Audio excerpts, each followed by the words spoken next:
I was brushing my teeth when I heard it, the unmistakable sound of a hammer striking wood.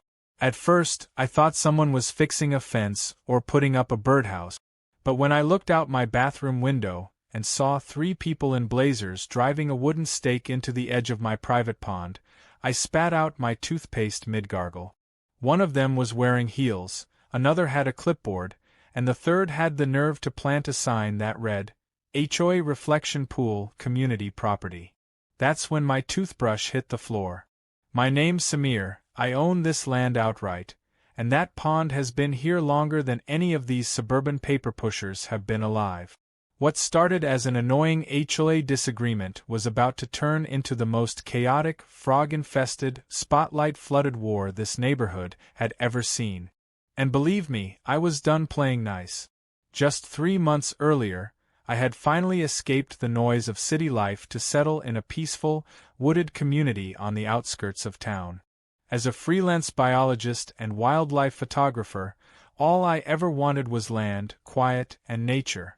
I found a property with a charming cabin, a dense tree line, and the crown jewel, a private, spring-fed pond tucked into the back corner of my yard. It had no name on any official map because it was natural, undisturbed, serene, and home to migrating birds, turtles, and the occasional deer. The real estate agent called it Samir's Sanctuary by the time the paperwork was done. The HOA wasn't even a blip on my radar, as the property technically bordered it, but wasn't built under their jurisdiction. Or so I thought. For weeks, everything was perfect. I set up motion sensor cameras to document the local fauna. I began building a log of frog species.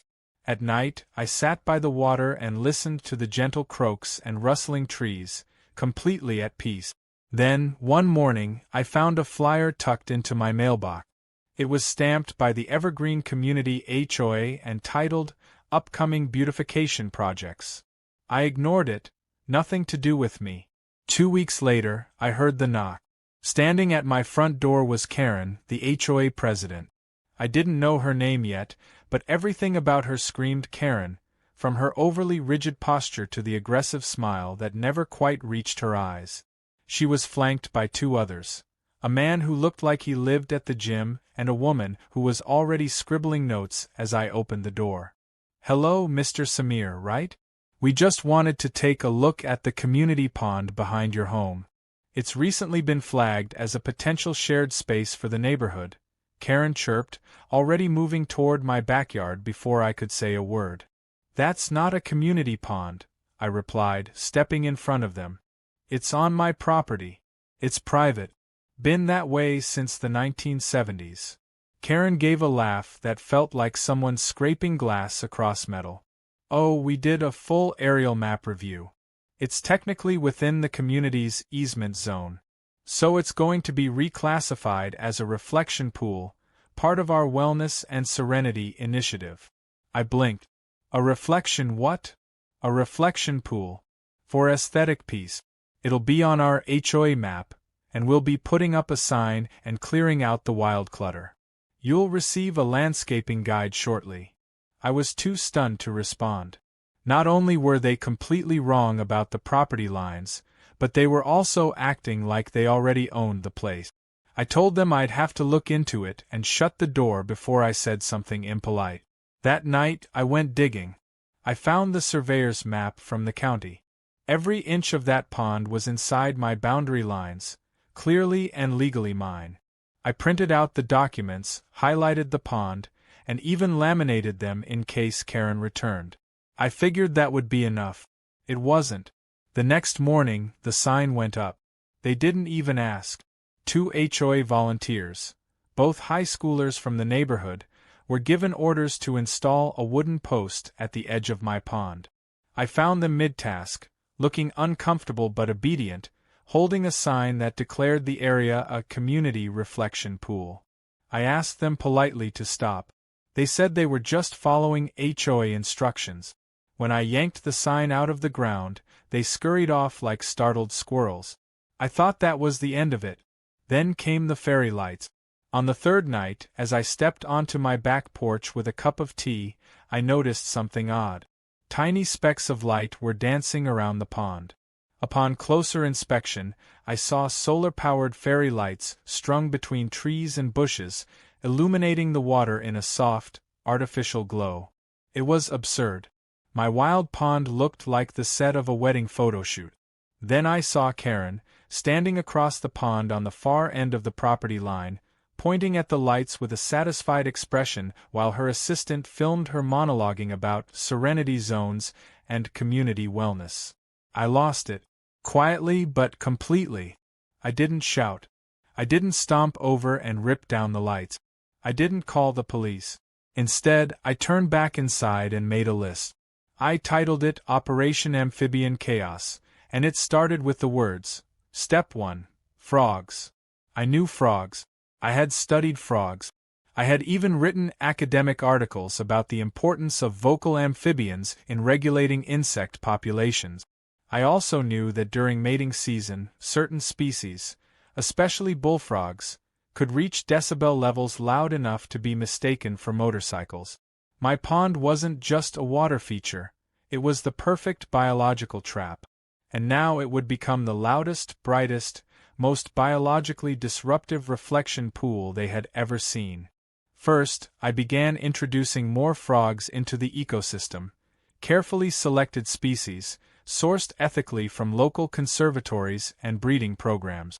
I adjusted the water pH to accommodate breeding. I added logs and pads for prime croaking platforms. Then, I installed motion-triggered lights that bathed the pond in sterile white light every time a frog moved, ensuring the nocturnal ambience was completely ruined for any starry-eyed reflection seekers. I wasn't just defending my land. I was turning it into a fortress of natural chaos, biologically accurate, legally untouchable, and annoyingly perfect. And Karen? Karen had no idea that by claiming my pond as her own, she'd just stepped into the weirdest war of her life. Let the croaking begin. The first few nights of Operation Amphibian Chaos were quiet, too quiet. I had introduced a dozen mature bullfrogs into the pond and another few dozen tadpoles I had been raising in a controlled environment in my basement for weeks. The moment I released them into the wild, it was as if they knew they had a mission. The bullfrogs wasted no time establishing territory, and their deep-throated croaks began echoing across the waterline. By the third evening, their calls had intensified, and by the fifth, the entire area was alive with a cacophony that could rival a rock concert. But I wasn't done. That was only the beginning. Next came the lights. I had always been fascinated by how animals adapted to urban environments, and it was time to reverse-engineer that idea. I picked up 4 solar-powered floodlights meant for football fields, each fitted with sensors and remote control capabilities. I disguised them in decorative rock enclosures, the kind you might see in a landscaped backyard. At dusk, the pond came alive with an aggressive glow that could light up a stadium. I aimed the beams at various angles across the surface of the water, ensuring reflections bounced off the ripples and lit up the surrounding trees. The entire place looked like a wildlife fashion runway. Karen's peaceful reflection pool had officially transformed into a croaking, glaring, buzzing spectacle. The reaction was swift. At 10:07 p.m. that night, my phone vibrated with an unknown number. I let it go to voicemail. 30 seconds later, it rang again. I finally picked up on the third call. It was Karen, and she was furious. She accused me of weaponizing amphibians and excessively illuminating common areas. I calmly reminded her that the pond was not a common area, nor did her HOA have jurisdiction over it. She insisted that the board had voted to recognize it as such, but when I asked her to produce the deed or survey map supporting her claim, she changed the subject to noise ordinances. That was her first tactical mistake. I had already pulled the county guidelines, and frogs were listed under protected wildlife activity. She had no legal standing to silence nature. The next morning, a small group from the HOA came by to assess environmental damage. I watched them through binoculars from my upstairs window as they peered into the pond with disgust. Karen wore a wide-brimmed sun hat and sunglasses like she was surveying a toxic waste site. Her assistant held a decibel meter, frowning every time it spiked due to a croak. One member actually plugged his ears and yelled about nighttime terrorism. I chuckled into my coffee. What they didn't know was that I had started looping audio. I had previously recorded bullfrog calls at high fidelity and built a hidden speaker system into the surrounding brush. The playback was randomized, set at slightly varied intervals and frequencies to avoid sounding artificial. So even if they managed to chase the frogs off one night, the croaks would still echo relentlessly. To top it off, I introduced a few peepers. Tiny tree frogs with piercing calls that could slice through any silence like a fire alarm. Their chirps, multiplied and amplified by strategically placed speakers, were like nature's revenge sirens. Later that day, a new sign appeared on my gate, stapled like a wanted poster. It was a formal HOA violation notice stating that I had been creating an artificial nuisance inconsistent with community peace. I didn't bother removing it. Instead, I posted a laminated copy of the county wildlife ordinance just below it, along with my property's boundary survey. Anyone who took the time to read would understand that the HOA had no jurisdiction. But reading wasn't their strong suit. Harassing, on the other hand, was. That evening, I noticed something even more ridiculous. 2 HOA members parked their golf carts side by side right at the edge of my property and began blasting classical opera on portable speakers. It was a strange attempt at sound warfare, as if Mozart would neutralize the frogs. I let them play their symphony for about 20 minutes before I activated my emergency backup system, a low-frequency rumble speaker embedded under the soil near the fence. It was harmless but created enough ground tremor to unsettle small speakers. The music skipped. One of the golf carts rolled slightly downhill. The men panicked and drove off, looking behind them as if ghosts had pushed their carts. The community began to split. A growing number of neighbors found the whole situation hilarious. Someone even made a meme account titled Frog Wars HOA Edition, where they posted short videos of the nightly noise along with Karen's meltdowns caught on camera. The younger families were especially entertained.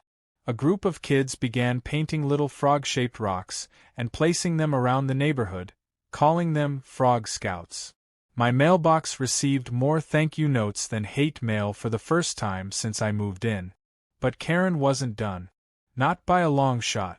She called for an emergency HOA board meeting, and I received an unsolicited invite taped to my door, probably meant to intimidate me. I attended out of curiosity. It was held at the community clubhouse, and every chair was filled. Karen stood at the podium like she was launching a Senate campaign. Friends, neighbors, and fellow community caretakers, she began, voice trembling with frustration, we are under siege. A natural sanctuary has been perverted into a noise-polluting, overlit, pest-infested bog. I raised my hand. Yes, she said, fake smile cracking at the corners. Just a point of order. Your bylaws encourage native wildlife support and low-impact decorative lighting. That pond meets both. I can provide documentation if needed. The room murmured. Karen's face twitched. It's not about frogs, Mr. Samir. It's about respect for shared spaces. But it's not a shared space, I replied calmly. Again, legally, that land is mine. County records show it. And unless your HOA rules supersede property law, I think this discussion is more philosophical than enforceable. The room tilted. One of the newer board members asked if we could table the conversation until legal review. Karen snapped at him, accusing him of siding with chaos. The meeting ended in a quiet mess.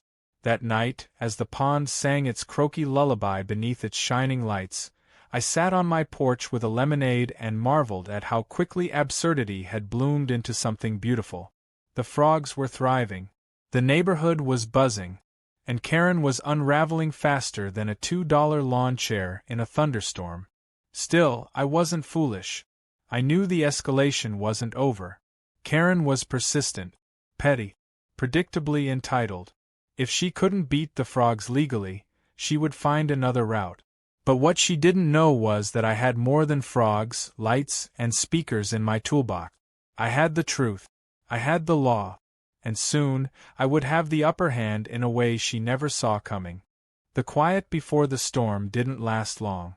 Karen's tolerance had clearly reached its limit, and just as I suspected, she wasn't going to take the croaking, the lights, or the mounting neighborhood ridicule lying down. Her next move came not with noise or confrontation, but with an official letter, delivered not by mail but taped to my door in bright red ink, the HOA logo at the top like a badge of misplaced authority.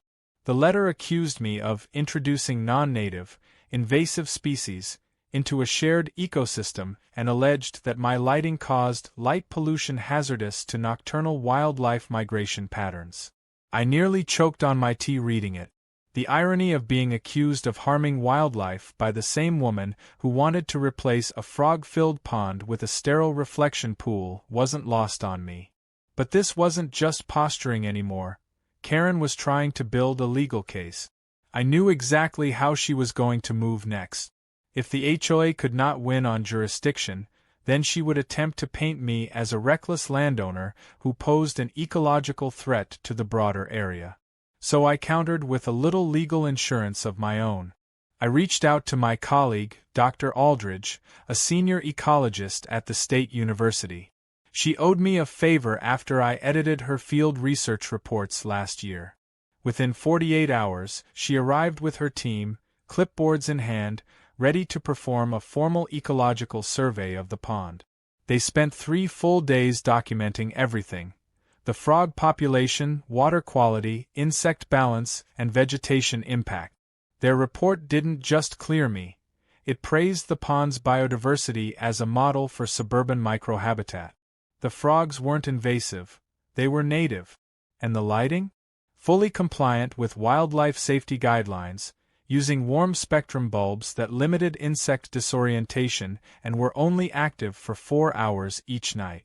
I had scientific backing, and Karen had speculation. But she didn't back down. Instead, she turned petty. Her new tactic was sound warfare. At exactly 9 p.m. every night, she started playing opera from her second-story balcony. Not the classy kind either. Full volume, distorted speakers screeching out arias that made my windows tremble. For the first night or two I laughed it off. Then I retaliated, not with more noise but with scheduling. I shifted the frog call loop to begin at 5 a.m., just before sunrise, which meant Karen's restful hours were now bookended by chaos. My speakers, though, were directional and low enough to blend with the real frogs, making them impossible to pinpoint or blame outright. Hers? They echoed like a cheap concert. By the end of the week, a different neighbor reported her to the city for violating the noise ordinance. But it was her next move that made me realize just how far she was willing to go. I woke up one morning to find the perimeter of my backyard lined with orange construction flags. They hadn't been there the night before.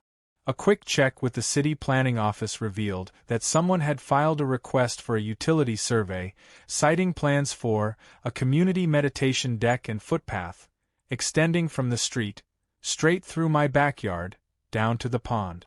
Karen was trying to build a path to a place she didn't own. The audacity was astounding. I called my lawyer, had a cease and desist order drafted immediately, and presented it to the HOA board at their next meeting.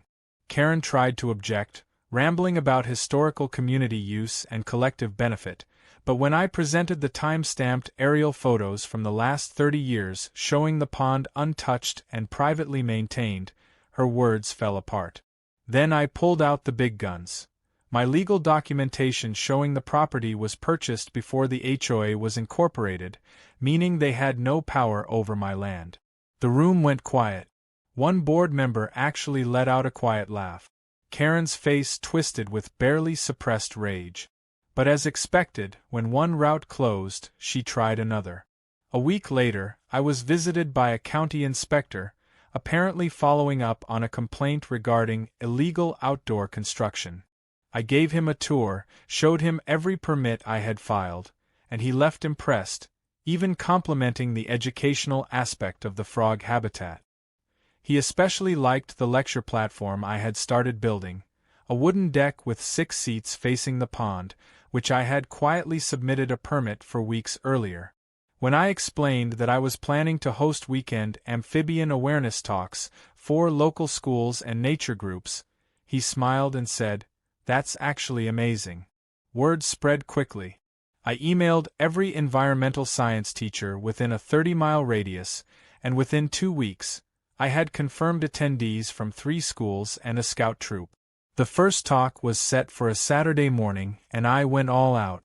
I printed handouts, created posters of native frog species, and prepared small jars of pond water for microscope viewing. The floodlights remained off, replaced by morning sunlight. The croaks were replaced with educational enthusiasm. Kids sat on the deck and listened intently. Parents took pictures. One even asked if I gave private biology tutoring. Karen, standing at her window in a bathrobe, looked like she'd swallowed a lemon whole. The backlash against the HOA began to swell. A neighbor who previously stayed neutral approached me after the lecture.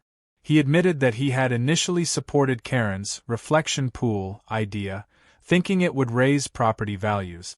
But seeing the community come together around something educational and natural had changed his perspective. He said, "Honestly, this is the first time my son's been excited about science outside of a screen. I don't care about reflection anymore. This is way better." Karen, however, remained undeterred.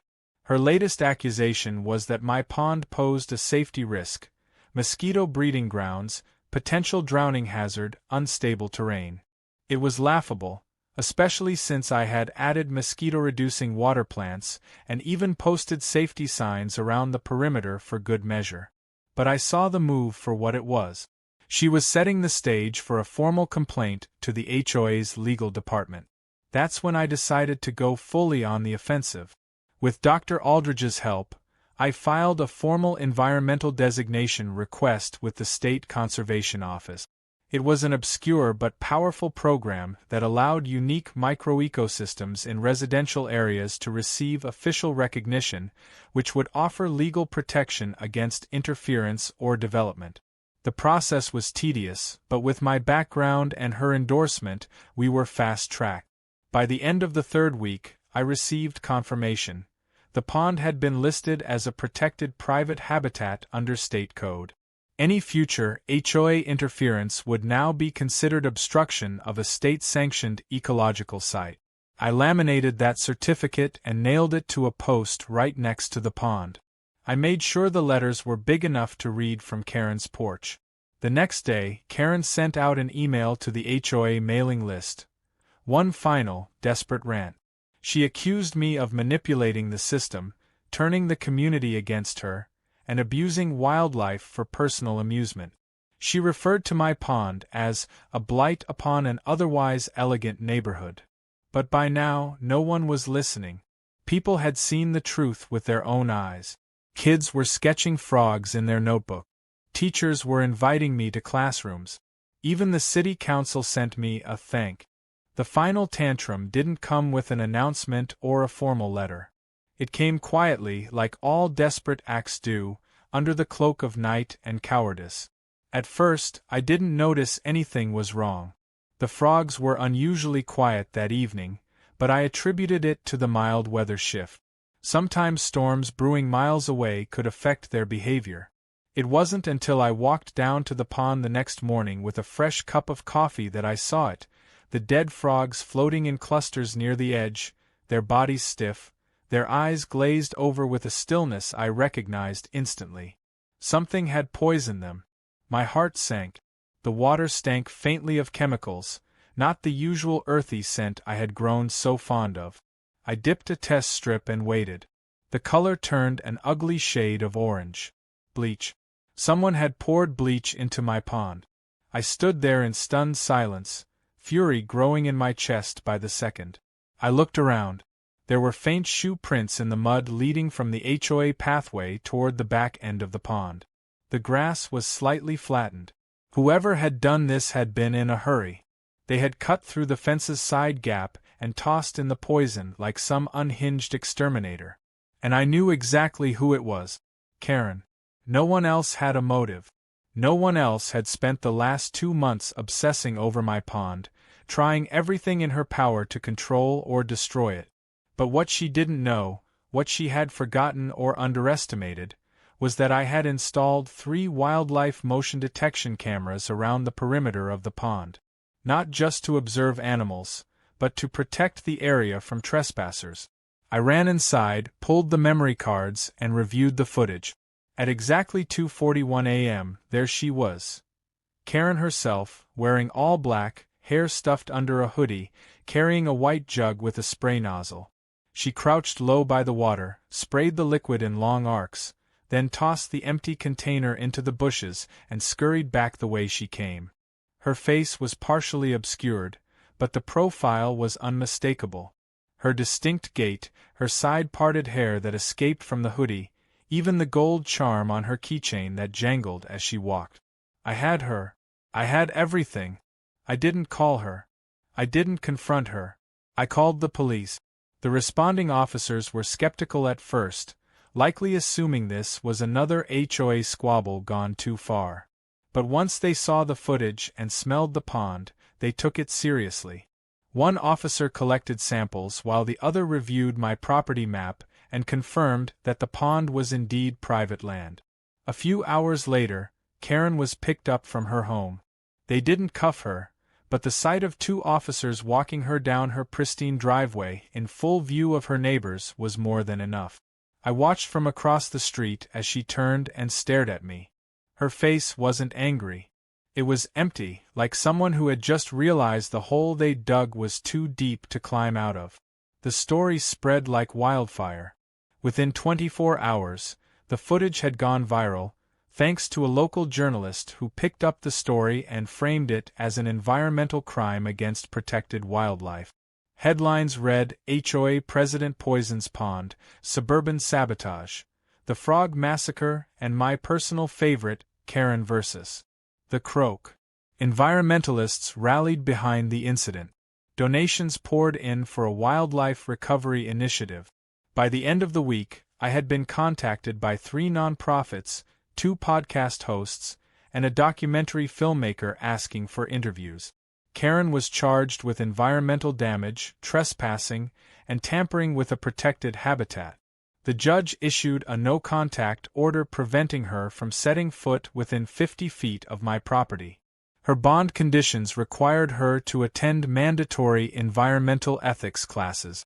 The HOA board convened an emergency vote and unanimously removed her from her position. That was the only unanimous vote they had ever achieved, from what I was told. But I didn't stop there. With the community support behind me, I filed a civil lawsuit seeking damages for property destruction, emotional distress, and ecological harm. It was the kind of lawsuit that came with public hearings and depositions. Karen, now a walking cautionary tale, had to sit in court as lawyers detailed how she had systematically harassed, threatened, and ultimately poisoned my land out of spite. Her defense attorney attempted to argue mental duress and neighborhood tension, but the video evidence shredded any sympathy the court might have offered. Her credibility was in ruins, her social standing obliterated, and her name now a punchline at every HOA meeting and neighborhood potluck. What came next was unexpected. The new HOA leadership reached out. The interim president, a level-headed retired school principal named Cheryl, asked to meet. Over coffee on my porch, she apologized on behalf of the board. She admitted they had let Karen run wild for too long and failed to step in when things spiraled. She offered a symbolic olive branch, a proposal to partner with me to create a community eco-reserve initiative, not just around my pond but encouraging other residents to support small-scale wildlife efforts. She wanted to turn the story around, use it as a lesson, and avoid another Karen situation ever again. I considered it, and after reviewing the terms, I agreed. It would allow for community involvement without giving them authority over my land. I would remain the lead biologist, and all plans would require my approval. It wasn't about making peace. It was about ensuring that my autonomy was never challenged again under the false banner of community improvement. With Karen gone, the energy in the neighborhood shifted.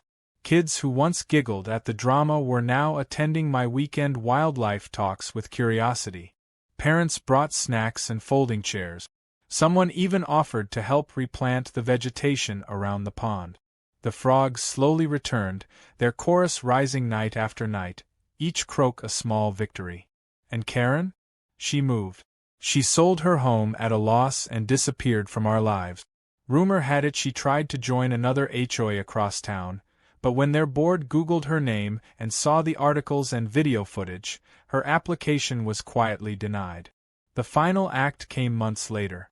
With the help of the state environmental agency, we installed a small bronze plaque on the edge of the pond. It read, "Samir's Sanctuary, dedicated to the protection of native species and the right to private stewardship." Below it, etched into the metal, was a quote I chose carefully. "When they tried to silence the frogs, they only made them louder." As I stood there that evening, floodlights gently illuminating the water, the frogs croaking in a familiar rhythm, I felt something I hadn't in months. Peace. Not the kind that comes from silence, but the kind you earn when you stand up to bullies, outsmart the entitled, and defend what's rightfully yours with brains, patience, and just enough spite to light up a pond. It had been 3 quiet weeks since Karen had moved out. Her house, once obsessively maintained, now sat on the market with an unflattering price drop and a long-forgotten "for sale" sign that leaned slightly to the right. The grass had grown wild, the shutters were closed tight, and the neighborhood seemed to breathe easier without her presence. But I wasn't celebrating with champagne or smug victory dances. Instead, I was preparing for something more lasting. Something bigger than revenge. Something permanent. The idea came to me one evening as I sat by the pond, watching the water shimmer under a soft glow from the eco-friendly floodlights. The frogs were back, less in number than before, but croaking with renewed vigor. It felt like they, too, had survived a war. I thought about everything that had happened, the sabotage, the accusations, the night Karen crept onto my land with a jug of bleach, and realized that this battle was never just about a pond. It was about ownership, identity, and the right to live without being bullied by someone whose power came from paper rules and a false sense of superiority. I wanted something that would turn the story into more than gossip. I wanted it to become legend. I started by organizing what I jokingly called the grand finale. I invited every neighbor who had supported me, all the teachers who'd brought students to the lectures, and a few local journalists who had followed the pond drama from the beginning. I also extended invites to environmental groups and city officials. I called it Frogstock. Not a protest, not a party, something in between. It would be a celebration of native wildlife, community resilience, and stubbornness that refused to yield. On the night of Frogstock, the backyard transformed into something magical. Lanterns lined the path from my gate to the pond's edge. A temporary stage was set up with a local folk band performing light acoustic songs themed around nature and rebellion. Food trucks parked outside the property line offered everything from tacos to vegan cupcake. Children ran around with glow sticks shaped like frogs, and volunteers handed out booklets about native amphibians, each one featuring fun facts and the names of all the species identified in the pond. At the center of it all stood the pond, alive with movement and color. I had installed a set of synchronized lights that pulsed gently in time with the croaking, a sort of visual symphony that highlighted each sound. The deck I built for wildlife lectures now held people laughing, eating, and appreciating something that had once been targeted for destruction. There were even frog-shaped cookies and a donation box that went toward a new school nature program. Every detail was intentional. This wasn't just revenge, it was redefinition. One of the highlights of the evening came when a neighbor's teenage son, a tech whiz, projected a short video compilation onto a fabric screen mounted near the trees. It was a montage of the whole saga, Karen's signposting stunt, her rants at HOA meetings, snippets of her opera warfare, and finally the infamous bleach footage that sealed her downfall. The crowd laughed, gasped, and cheered in all the right places. I stood at the back, arms folded, watching it unfold like a documentary that had started with a trespass and ended with a lesson. But the biggest surprise came just as the video ended. A woman stepped up to the microphone on stage. She introduced herself as Rebecca, a producer working on a limited documentary series called Neighbors from Hell, which would be airing on a major streaming platform. She said she had followed my story for weeks, had spoken to the Environmental Board and the HOA, and wanted to include the pond war as a featured episode. I was stunned. My story was going national. I nodded and smiled, already knowing how I wanted it to be told. Not as a petty turf war, but as a cautionary tale about how power can be abused when unchecked, and how sometimes, the best way to fight back isn't with fists or fury, but frogs. After the party ended and the last of the guests left, I walked around the pond alone. The water was calm, reflecting the moon, and for the first time in months, the silence wasn't a warning, it was comfort. I thought about Karen. I wondered where she had gone, if she was sitting in a cramped apartment somewhere bitterly scrolling through the coverage of the event. I didn't hate her anymore. I pitied her. Because no matter how much power she thought she had, in the end, she'd underestimated the one thing that never folds under pressure. Someone who has nothing left to prove and everything worth protecting. A week after Frogstock, I received a small box in the mail. It had no return address. Inside was a ceramic frog, hand-painted with gold flakes, and a tiny note that read, "Thank you for standing up. We watched the live stream from Colorado. You made us proud. The Tadpole Society." I laughed. Apparently, I had a fan club. But the story didn't end with the party or the plaque or the article features. It carried on in subtle, permanent ways. The HOA restructured its charter to include an environmental oversight committee. Guess who they asked to chair it? I declined, recommending instead a neighbor who had taken to gardening native wildflowers after attending one of my talks. The schools began scheduling quarterly field trips to observe amphibian habitats and teach children about the importance of ecosystem balance. Local universities contacted me asking for permission to use my land as a case study in residential conservation. I also wrote a children's book, partly out of boredom and partly out of catharsis. It was called Freddy the Frog Fights the HOA. It followed a brave little frog who had his home threatened by a bossy goose named Karen who wanted to drain the swamp and build a mirror pool. The illustrations were charming, the humor subtle but scathing, and the ending full of hope. It became a local bestseller. Teachers emailed me photos of their students holding copies. Libraries invited me to read aloud. At one point, I saw a Reddit thread titled, "Best Petty Book of the Year," and there was Freddy on top of the list. As for the pond, it healed. Slowly. The water cleared, new life returned, and the frogs multiplied. I planted more trees, introduced dragonflies to control mosquitoes, and built small bridges for observation walks. I even added benches made from recycled wood. It wasn't just a pond anymore. It was a sanctuary, not just for wildlife, but for anyone who ever felt overwhelmed by a system that told them to sit down and shut up. The frogs didn't sit. They sang. One morning, as I sipped coffee and looked out over the misty water, I heard a soft voice behind me. It was Cheryl, the new HOA president. She smiled and asked, half joking, if I'd ever consider hosting a meditation class on the pond deck. I laughed long and hard. Then I nodded and said only if it ended with frog-themed yoga poses. We both stood there in comfortable silence, two neighbors finally understanding that peace doesn't come from control, but respect. And so the war that started with a stake in the mud and a sign that didn't belong ended not with violence or vengeance, but with laughter, light, and 1,000 croaks echoing into the dusk, claiming their home one ribbit at a time.